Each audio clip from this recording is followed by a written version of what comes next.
My dear students, after all this revision, let us move and study about the oxidation state and oxidation number. Let's move forward and understand it. So, a term that is often used interchangeably with oxidation number is oxidation state. So, actually, we use oxidation state and oxidation number for one another or for each other. In carbon dioxide, the oxidation state of carbon is +4, which is oxidation number of carbon in CO2. Similarly, oxidation state as well as oxidation number of oxygen in CO2 is -2.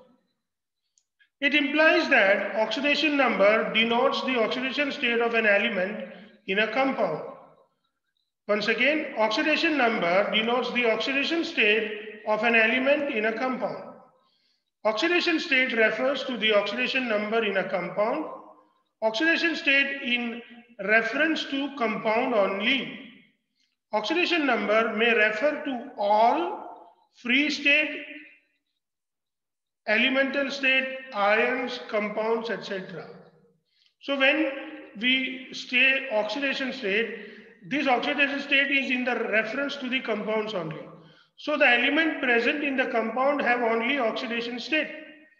But the element present into the element state, the element present into the ions, the element present into the compounds, the element present into the free state, these all have oxidation numbers. So this is the basic difference between the oxidation state and oxidation number that we can understand. Let's move forward and move to the next part. Now, my dear students, we want to study about the Stock notation. The oxidation number oblique oxidation state of a metal in a compound is sometimes presented according to the notation given by the German chemist Alfred Stock. This German chemist Alfred Stock gave us the new notation. It is popularly known as the Stock notation. According to this, the oxidation number is expressed by putting a Roman number representing the oxidation number in a parenthesis after the symbol of the metal in a molecular formula. Examples, if we have Aurous chloride, we write it as Au1Cl. It represents that Au is in +1 oxidation state. If we have auric chloride, we will write Au3Cl3. It shows that Au is in +3 oxidation state. Stannous chloride, Sn2Cl2, that means Sn is in +2 oxidation state. Stannic chloride, Sn4Cl4, that means tin is in +4 oxidation state. This change in oxidation number implies change in the oxidation state. Now we want to study the uses or application of the Stoke notation, which in turn helps to identify whether the species is present in oxidation form, oxidized form or reduced form. So my dear students, just have a look to this. If you look into this two, Aurous chloride and auric chloride, here auric Au+3 is oxidized form. This is oxidized form. And this is what it is known as the reduced form. Same way, my dear students, for this is the reduced form and this is the oxidized form. So using the Stock notation, we can come to know about the reduced or oxidized form. Let us understand the same with one more example. Thus, Hg2,1Cl2 is reduced form of Hg2Cl2. So Hg2,1Cl2 is the reduced form of Hg2Cl2. Using this, we can easily understand that one form is oxidized form and another form is reduced form. Now, my dear students, we have a question. Using the Stock notation, represent the following compounds: HAuCl4, Tl2O, FeO, Fe2O3, CuI, CuO, MnO or MnO2 by applying the various rules of. So we need to provide or we need to apply the Stock notation to these various compounds. By applying the various rules of calculating the oxidation number of desired element, a compound in a compound, the oxidation number of each metallic element in its compound and stock notation is as follows. So here, my dear students, we have the oxidation number as well as the stock notation. So we have written compound, we have oxidation state, and we have the stock notation. In HAuCl4, Au has the oxidation number 3, and that is why we write HAu3Cl4. In TlO2, Tl has the oxidation state 1, so we write Tl2-1O. In FeO, Fe has oxidation state +2, so we write Fe2O. In Fe2O3, the oxidation state of iron is +3, and that is why we write Fe2 in the parenthesis 3 in Roman number O3. For CuI, Cu has oxidation number 1, so we write Cu1I. For CuO, Cu has oxidation state 2, so we write Cu2O. For MnO, Mn has oxidation state +2, so we write Mn2O. For MnO2, Mn has oxidation state +4, so we write Mn4O2. Using the idea of oxidation and reduction, reduction and oxidation number, now we can identify the term oxidation. So now for us, what is oxidation? Let us see into this. So now we have the new definition for oxidation: an increase in the oxidation number of the element in the given substance is called oxidation. Once again, an increase in the oxidation number of element in a given substance, this process is known as oxidation. So my dear students, oxidation means increase into the oxidation number. Once again, oxidation means increase into the oxidation number. So how can we define reduction now? A decrease in the oxidation number of an element in the given substance is called reduction. Once again, a decrease in the oxidation number of element in a given substance is called reduction. So increase in oxidation number, oxidation; decrease in oxidation number, reduction. Oxidizing agent. A reagent which can increase the oxidation number of an element in a given substance is called oxidizing agent. These reagents are also called oxidants. So oxidizing agent can also be called as oxidant. Now what is reducing agent? A reagent that lowers or decreases the oxidation number of an element in a given substance is called a reducing agent. These reducing agents are also called reductants. Now, my dear students, what is redox reaction according to the new idea? A reaction which involves the change in oxidation number of the interacting species is known as redox reaction. Once again, reaction which involves the change in oxidation number of the interacting species is known as the redox reactions. So this is how we have the new definitions for oxidation, reduction, oxidants and reductants. Now we have the next question for our understanding. Justify that the reactions 2Cu2O, Cu twice as, that gives Cu solid and SO2 is a redox reaction. Identify the species oxidized and species reduced. Identify the species act as a oxidant and reductant. So let us answer this question. Let's assign the oxidation number to all reactants and products and their elements present into all the compounds. So let us first assign the oxidation state to all the elements. So in Cu2O, Cu has got +1 and oxygen has got -2. In Cu twice as, again Cu has got +1 and sulfur has got -2. This is the elemental form, so the oxidation state is 0. In SO4, oxygen has got -2, and that is why 2 2s are 4, sulfur has got +4 oxidation state. Now we can see here that copper is reduced from +1 to 0 and sulfur is oxidized from -2 to -4. You can see here, it was -2 which turns out to be +4, and this both +1, both this +1 have been came to the 0 oxidation state. So copper is oxidized and sulfur is oxidized and copper is reduced. The above reaction is thus a redox reaction because copper is reduced and sulfur is oxidized. Cu2O help sulfur in a Cu twice as to increase its oxidation number, and that is why Cu plus 1 or Cu plus 1 ion is a, but let us say Cu plus 1, Cu1 in the stock notation. Cu is an oxidant. Same way sulfur of Cu twice as help copper in both Cu twice as and Cu twice O to decrease its oxidation state, and that is why sulfur in Cu twice as is a reductant. This is how, my dear students, we can understand the oxidant or oxidizing agent and reductants, which is reducing agent.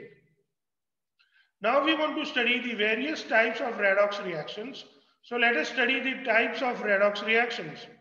There are four different types of redox reaction. Number one, combination reaction. Number two, decomposition reactions. Number three, displacement reactions.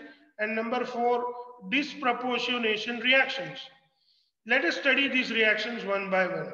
First, we want to study about the combination reactions. A combination reaction may be denoted as A plus B that gives C. So when two or more reactants combine with each other to give single product, such reaction is known as the combination reaction. For a combination reaction to be redox reaction, either A or B or both must be in the elemental form. Please remember, this is a very important point, that for a combination reaction to be redox reactions, either A or B or both A and B should be in the elemental form. In that case only, a combination reaction is going to be redox reaction. So this is how, my dear students, we understand about the combination reactions. You can see that all combustion reactions are redox reactions. Please remember that all combustion reactions, like carbon reacts with oxygen to give carbon dioxide. Here carbon from 0 goes to the plus 4 oxidation state, and oxygen from 0 goes to the minus oxidation state. Mg plus N2, that gives Mg3N2. Mg from 0 goes to the plus 1 oxidation state. N2 from 0 goes to the minus 3 oxidation state. And thus it is a redox reaction. But here, if you look into the oxidation of CH4 plus 2O2, that gives CO2 plus twice H2O, the carbon from minus 4 oxidation state to goes to the plus 4 oxidation state. Oxygen, which is 0 oxidation state, goes to the minus 2 oxidation state. Oxygen 0 oxidation state to go to the minus oxidation state. So here carbon is oxidized and oxygen is reduced. Here it is very interesting to note that the oxidation state of hydrogen, which is plus 1, is plus 1 both the sides, and there is no change in the oxidation state of hydrogen in the above reaction. Now, my dear students, we want to study about the decomposition reactions. We have studied in 10th standard that the reaction in which single reactant gives more than one product, such reaction is known as the decomposition reactions. Decomposition reactions are opposite of the combination reactions. From one compound or one substance, when two or more products are formed, if one of the product is elemental state, such decomposition is a redox reaction. So a decomposition reactions to be redox in nature, at least one of the product should be in the elemental form. So you can see here, both the hydrogen and oxygens are element, sodium and hydrogen are in the elemental form, but here only oxygen is in the elemental form. Here you can see that hydrogen from plus 1 goes to 0 oxidation state, and oxygen from minus 2, it goes to the 0 oxidation state. So hydrogen is reduced and oxygen is oxidized. Sodium from plus 1, it goes to the 0 oxidation state. So it is reduced, and hydrogen, which was minus oxidation state, goes to the 0 oxidation state. So it is oxidized. Same way, when you look into the KClO3 on heating gives 2 KCl and 3 O2.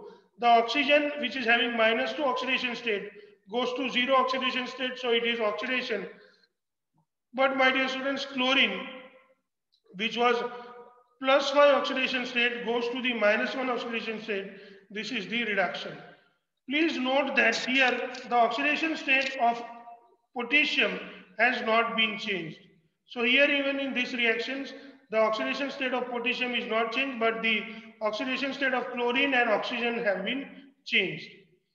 Now, my dear students, when there is no elemental product, decomposition is not a redox reaction. Let us look at this. If CaCO3 is heated, we get calcium oxide and carbon dioxide. In this reaction, there is no elemental product is obtained in the product side, and that is why you can see that the oxidation state of calcium is +2, the oxidation state of carbon is +4 both the side, and the oxidation state of oxygen is -2 both the side. There is no change into the oxidation state, and that is why this reaction is not a redox reaction. Please remember, my dear students, that this reaction is not a redox reaction, because there is no oxidation reduction takes place, or there is no increase or decrease into the oxidation number of any compound or any element, sorry, not compound. Now we want to study about the displacement reactions. If an ion or an atom present in a given compound is displaced or altered by more reactive atom or ion during the chemical reaction, such reaction is known as the displacement reactions. For displacement reaction, we can write in the general form X plus YZ, that gives XZ plus Y when X is more electron or more reactive than Y. So X being more reactive than Y, from YZ, it displaces Y and make the elemental form of Y. These kind of reactions are displacement reactions. These displacement reactions are of two types. One is metal displacement reactions and another is non-metal displacement reactions. Let us study about the metal displacement reactions that we have even studied into the 10th standard. Metal in a compound can be displaced by the another more reactive metal which is in the uncombined state or which is in the free state. So you can see that in CuSO4, when we put zinc, we get Cu metal deposited on the zinc strip and we get ZnSO4 produced. Same way, my dear students, when vanadium pentoxide is allowed to react with the calcium metal, we get vanadium metal and calcium oxide is formed. Here you can see that vanadium from +5 oxidation state goes to 0 and calcium from 0 oxidation state goes to +2. So calcium is oxidized whereas vanadium is reduced. Same way, if you look into the reaction TiCl4 plus 2Mg, that gives Ti plus MgCl4. Ti from +4 oxidation state goes to 0, whereas Mg from 0 oxidation state goes to +2. So Ti is reduced and Mg is oxidized. So this is how, my dear students, we understand the various oxidation reduction reactions when it comes to the metal displacement reactions. Even, my dear students, we have one more example, Cr2O3, which reacts with the aluminium, that gives Al2O3 plus 2Cr. This is the reaction, my dear students. In 10th standard, we have studied it as a thermite reaction. And these thermite reactions, you can see that aluminium displaces chromium from their oxides and aluminium oxide is formed, my dear students. Here you can see that chromium from +3 oxidation state goes to 0 oxidation state, and aluminium from 0 oxidation state goes to +3 oxidation state. So aluminium is oxidized whereas chromium is reduced. Now, use or application of the metal displacement reactions. So metal displacement reactions find many applications in the metallurgical processes in which pure metals are obtained from their compounds or their ores by the reduction of the more reactive metal and oxidation of the less reactive, or by the displacement reactions by the more reactive metal. So these metal displacement reactions are hugely used into the metallurgical processes. Now, my dear students, we want to study about the non-metal displacement reactions. So such displacement includes the hydrogen displacement and the rarely occurring oxygen displacement. When it comes to the non-metal displacement, we have studied about the hydrogen displacement in 10th standard, that when metal reacts with acid, that produce the salt and hydrogen gas. So this hydrogen gas is actually displaced by metal from the acid, and metal makes salt, which is known as the metal salt, and hydrogen gas is released. This is the displacement of hydrogen from acid, which is known as the non-metal displacement, because hydrogen is a non-metal. Same way, oxygen is also displaced from its compound and that is what it is known as the oxygen displacement reactions. Let us understand them with the various examples so we will come to know better about them. All alkali metals and some alkaline earth metals like calcium, strontium and barium displace hydrogen from the water. You can see that sodium reacts with water to produce sodium hydroxide and hydrogen gas. So this is the displacement of hydrogen. Same way calcium, when it reacts with water, it produces calcium hydroxide and hydrogen gas. Less reactive metals such as magnesium and iron react with steam instead of water to produce hydrogen gas. So these less reactive metals like magnesium and iron, they react with H2O gas, that is your steam, and produces magnesium hydroxide or iron 3 oxides and displaces hydrogen from this water. So hydrogen, when it is displaced from the water by the various reactive metals. Same way, my dear students, many metals, including those which either not react with cold water or steam, they displace hydrogen from acids. For example, cadmium and tin are the examples of such metals which do not react with water or steam but produce hydrogen gas with acid. So cadmium and tin, that is your CD and cadmium CD and tin SN, both these metals even produce hydrogen gas when they react with acid. Here we have shown the reactions of zinc, magnesium and iron with the acid. Zinc, when it reacts with the HCl, it produces ZnCl2 and hydrogen gas. Magnesium, when it reacts with HCl, it produces MgCl2 and hydrogen gas. Iron, when it reacts with HCl, it produces iron 2 chloride and hydrogen gas. In the above three reactions, displacement of hydrogen is fastest with the more rate in case of the magnesium. So magnesium displaces hydrogen in the fastest manner or with the highest rate, while it is the slowest in the case of the, or with the less rate in case of the iron. So this is how, my dear students, we can say that iron is the least reactive among these three, whereas magnesium is the most reactive among these three. Zinc is the intermediate, less reactive than magnesium, but more reactive than iron. That is what we can understand by the rate of the displacement of hydrogen from the acid by a particular metal. Very less reactive metals such as copper, mercury, gold and silver do not react with HCl. Silver Ag and gold Au occur in the native state. Native state means free state in nature, not in the combined state, or they are not found, their minerals or ores are not found, but they are found freely into the nature. Now, my dear students, we want to study an activity of halogens.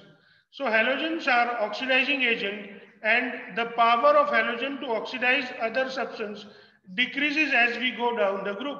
So as we go down the group, we go from fluorine to chlorine, chlorine to bromine, bromine to iodine. Order of decreasing power as an oxidizing agent for halogen is fluorine is the most oxidizing, then chlorine, chlorine is more oxidizing than bromine, bromine is more oxidizing than iodine. Iodine is the least, having the least oxidizing power, whereas fluorine has got the highest oxidizing power.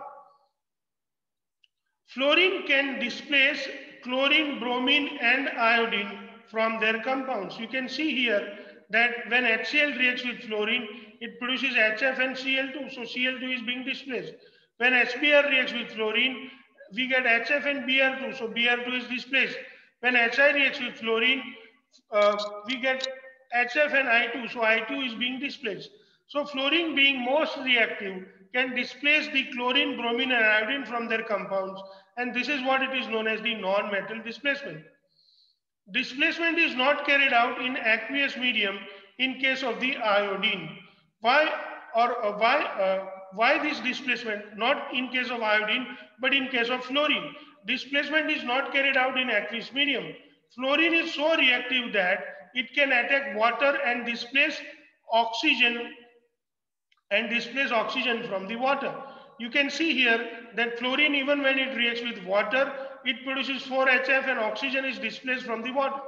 So this is what it is, the rare reaction, which is known as the oxygen displacement. It is fluorine which is more oxidizing than oxygen, and that is why the fluorine displaces oxygen from water, and this is what it is known as the oxygen displacement reaction. As my dear students, in all these three reactions, if you look into all these three reactions, none of the reactant or product are utilized into the aqueous state, but all these reactions are done into the gaseous state. And why is it so? Because this fluorine reacts with water, and that is why these reactions cannot be carried out into the aqueous medium. Because fluorine, when it reacts with water, it produces oxygen gas, which may cause the accident or blast even. And that is why these reactions are not done into the aqueous medium. As fluorine attack water, displacement of chlorine, bromine, and iodine by fluorine is not done or carried out into the aqueous medium. They are done into the gaseous medium. That is what you should remember and understand even it well, my dear students. Let's move forward and understand. Chlorine can displace bromine because it is, and iodine in the aqueous medium. You can see that if we have chlorine, Cl2, it reacts with the 2 kBr or 2 Ki to give 2 KCl plus bromine into the liquid form or iodine into the solid form. Now, my dear students, bromine itself is a colored liquid and iodine itself is a solid or violet solid. So we can use these reactions, especially these reactions where we have chlorine reacts with 2 kBr to produce 2 KCl and bromine liquid. So using this equation, we can do some experiment. Bromine Br2 and iodine I2 produced are colorful and they can be dissolved in the layer of CCl4 or carbon tetrachloride. So using these reactions, we do a test which is known as the layer test. Let us understand this layer test, my dear students. So let's have a look to this test which is known as the layer test. What happens in the layer test? We take one test tube. In this test tube, we have two layers. First layer is the layer of KBr, which is the aqueous solution of KBr. Then we have the denser layer. This denser layer is made up of the carbon tetrachloride. So carbon tetrachloride being denser, it forms the lower layer. And aqueous solution of potassium bromide, it forms the upper layer. Now from these two layers, we arrange a facility to pass the chlorine gas from it. When we pass the chlorine gas from it, my dear students, this reaction takes place. So we have the KBr. With this KBr, chlorine gas reacts. It produces the 2 KCl and bromine.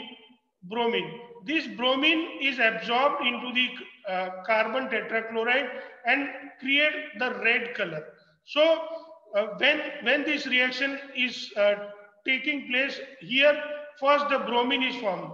This bromine is slowly absorbed into the CCl4, and with CCl4, bromine makes this red color, and thus the lower layer become red, which was initially colorless. By passing the chlorine gas, the lower CCl4 layer become red in color, which shows the presence of the bromine produced during these reactions. And this is how the existence of bromine or production of bromine in these particular reactions by the displacement of chlorine, by the displacement of bromine by chlorine, we can identify with the layer test.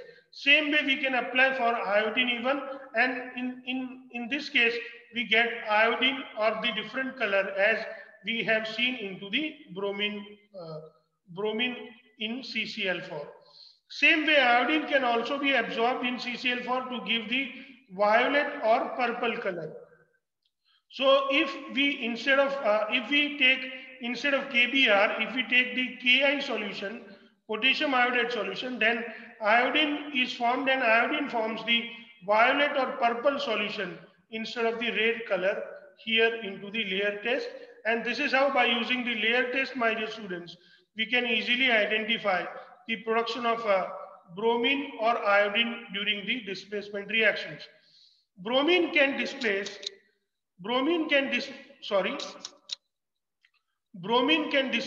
iodine from its aqueous solution. You can see that we have bromine liquid and aqueous Ki. It produces 2 kBr and iodine is being displaced. Now, use of this non-metallic displacement, the halogen displacement reactions have a direct industrial applications. The recovery of halogens from their halides require oxidation. That means 2x minus gives x2 plus 2 electron. That means Cl minus, Br minus and I minus can be easily oxidized to Cl2, Br2 and I2. But fluorine being the strongest oxidizing agent, uh, obtaining fluorine from the F minus is not possible by the displacement reactions. All this chlorine, bromine and iodine can be obtained by the displacement with fluorine. But fluorine being the strongest oxidizing agent cannot be displaced by any other element, and that is why obtaining F2 from F minus 1 is difficult. But F2 is obtained by the but F2 is obtained from F minus 1 by the electrochemical process, or it is obtained electrolytically. So by the electrolytic method, we can obtain F2 from the F minus 1. This is the only method, or this is the only way by which we can obtain F2 from F minus. So it was all about the type of oxidation reaction which was known as the displacement reactions. Now, my dear students, we want to study about the disproportionation reactions.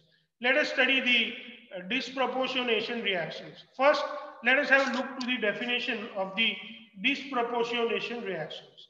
What is disproportionation reaction? If you are asked, you can write this answer. The type of redox reaction in which an element with one oxidation state simultaneously oxidized and reduced to give products such as redox. Such redox reaction is known as the disproportionation reaction. What we can simply understand is the same element undergoes the oxidation and reduction. So as oxidation and reduction both takes place, we are going to call it as a redox reaction, but the same element undergoes oxidation and reduction both, and that is why such redox reaction is known as the disproportionation reactions.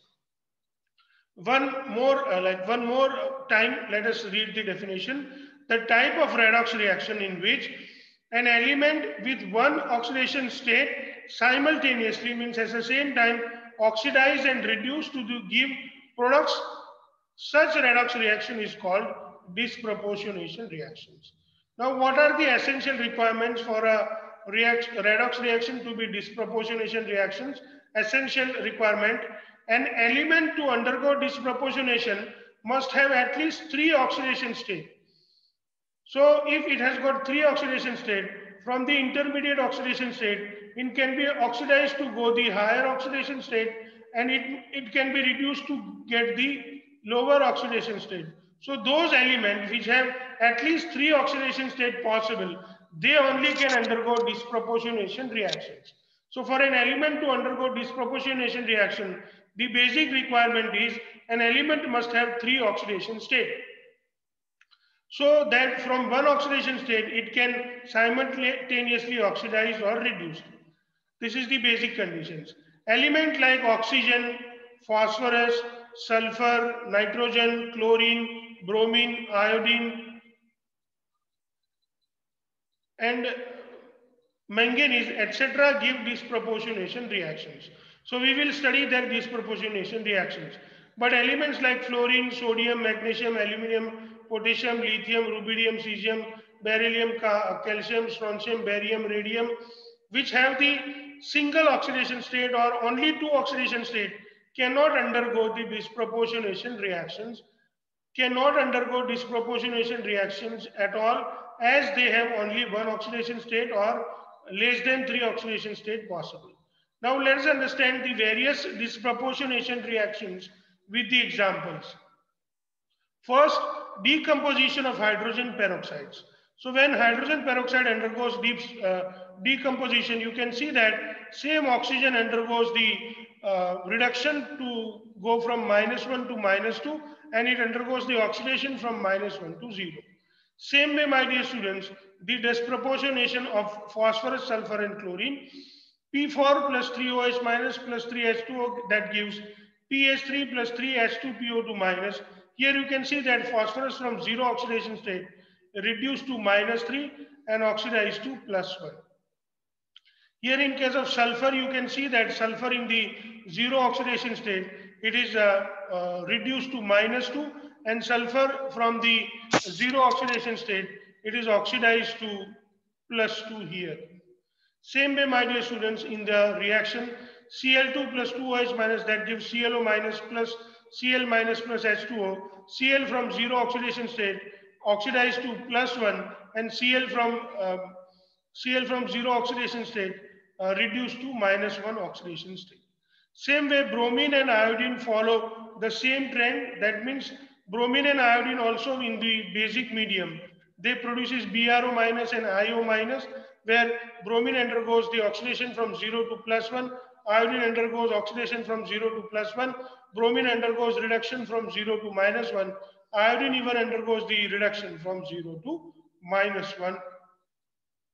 This is how we understand the various disproportionation reactions, my dear students.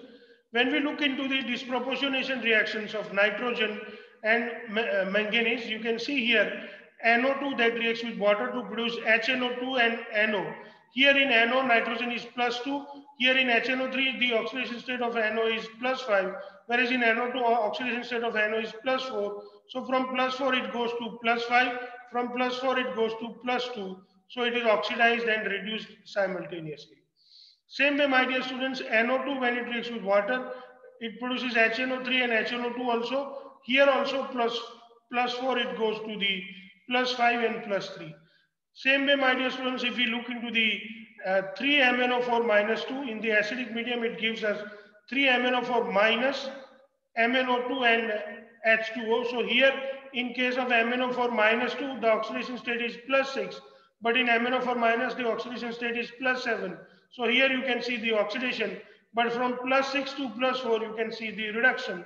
And this is how the same element Mn undergoes the oxidation and reduction, both simultaneously, and that is why it is known as the disproportionation reactions. Among the halogen, fluorine does not show disproportionation tendency. Otherwise, all the other halogen undergoes the disproportionation reactions. So now, my dear students, to understand these disproportionation reactions, let us have a look to the various problems that we can solve, and we can understand the disproportionation reactions. I think we should understand the disproportionation reaction into the next class. I hope, my dear students, you are enjoying your studies, and wish you happy learning. Now, my dear students, if you have any doubt, you can ask me your doubts, or you can ask me if something you want to ask me.